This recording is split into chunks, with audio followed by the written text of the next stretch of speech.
પણ જેને એક વખત દેવ ઉપર, માતા પર, કુળદેવી પ્રત્યે વિશ્વાસ જાગી ગયો ને, એ નિશ્ચિંત થઈ જશે.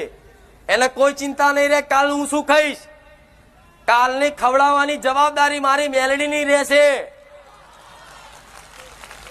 જો ભૂખ્યા મરવા દો તો ગોડા મને જાહેરમાં એને કહેજો. તમે જે વિચાર્યું નહીં હોય ને એના પહેલા તમારી બધી વ્યવસ્થા કરેલી છે આપે રૂપે. તમે તમારું ખાલી જીવનમાં તમારા કર્તવ્યનું પાલન કરજો.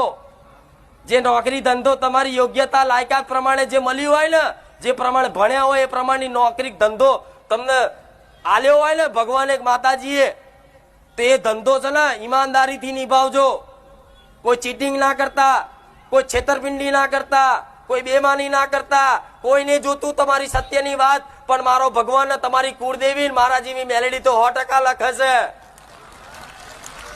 ભલે ઓછો નફો મળે તો ઓછા નફામાં સંતોષ રાખજો, પણ ચોરીની ભાવના ના રાખતા. એક દાડો તમારી માં ગોડા એવા સુખના દાડા લાવશે ને કે તમારું ગાડું ઓટોમેટિક તમને એવું લાગશે કે માં હું કશું જ